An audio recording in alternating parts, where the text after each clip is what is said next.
Recession, check. Rising interest rates, check. Still a good time to buy or sell real estate? Check. Let me tell you why. Hey, I'm Nick with the Iannitti Group. Just want to come at you with a quick housing update here for August. So what's currently going on in the market? Obviously, we've seen a little bit of a slowdown just due to rising interest rates and a reduction in buyers' purchasing power. Speaking of rates, I know they did dip just a little bit below 5%. They're now back at 5.25%, and I think we're going to expect that for the foreseeable future. But I think the buzz has lately been, are we in a recession right now, or are we not, right? And I know this has kind of become a little political definition-wise, whatever. So I just want to throw this out here, right?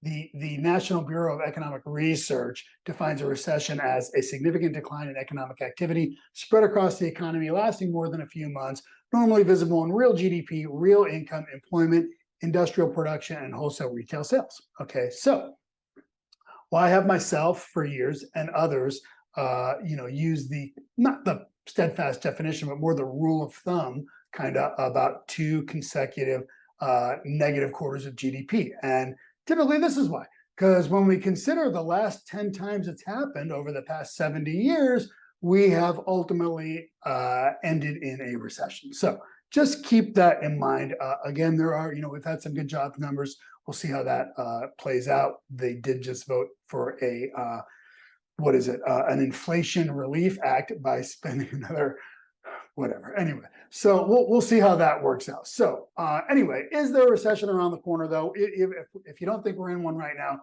the Wall Street Journal recently did a survey of economists.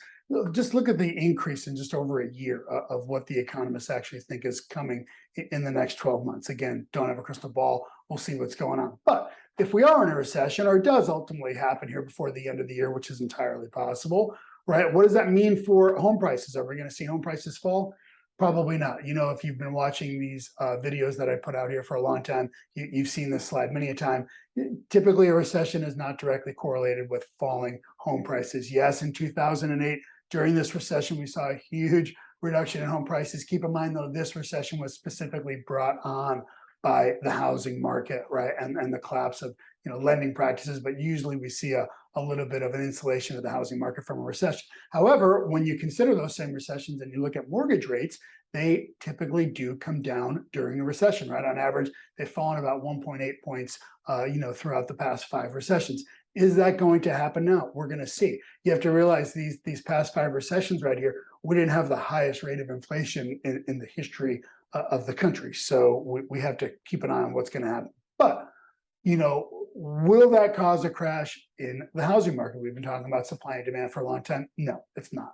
And this is why right now nationwide, we're basically at about 3 months worth of inventory. Keep in mind, during the crash, we had far more. Remember, 6 months of inventory is a healthy market. This is where we're at right now. So we are still very much in a seller's market. So is this a good time if you're a seller to be selling your home? Yeah, absolutely. Still in a seller's market. When we look at the latest census data, as far as new home builds, permits are up. This is a really good number, 1.6 something million permits. However, it's probably really only going to equate to about 1.3 million units, which is great. Remember, historically, over the past 70 years, we typically build about 1 million homes a year. So this 1.3 number, that's a good number. It's definitely going in the right direction. Another reason why we're probably not going to have a crash, looking at these lending standards, remember this index, the lower the number down here, the more likely the borrower is to continue to pay their mortgage. So definitely in good shape. As far as foreclosures, really, again, have not been an issue in quite some time.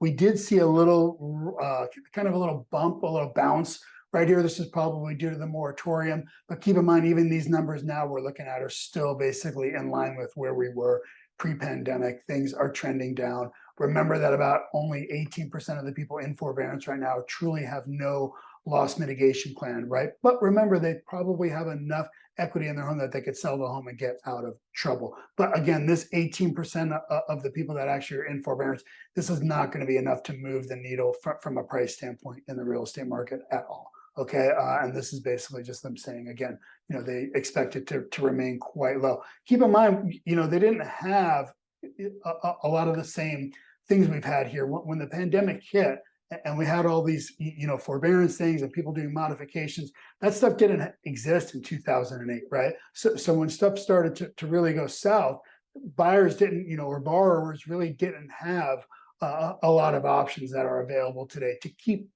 from what happened last time, keep it from happening again today. So anyway, what's ahead for the rest of 2022? We know probably the rates that we're at right now probably going to edge up a little bit. We'll see what happens here, but typically floating right around that 5.5%. Okay.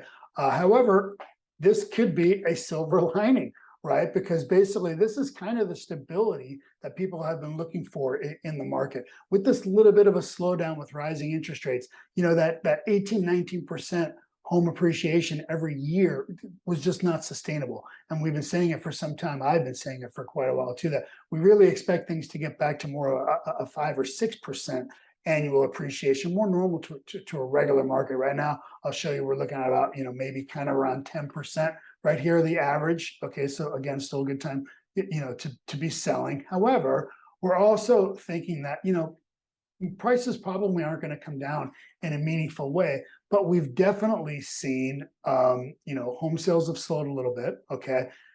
Just consider this though, home sales where we're at right now, we're really kind of right in line with pre-pandemic levels. And just these 2 years, things kind of just, kind of went a little bit crazy. Okay. But we are forecasting total sales to be down a little bit, but this is really good news if you are a buyer, right? Because what this means is we have fewer multiple offer scenarios right now, fewer homes selling over the asking price. By the way, keep in mind, it's still about 50% of the homes are sold over asking. So still a very strong market. Like I said, still a seller's market, but this could be this little bit of a breathing room that buyers have kind of needed, right? Month supply is growing, which means you're going to have a little bit more options as well. So that is always actually a good thing. So still a good time to sell, still a good time to buy.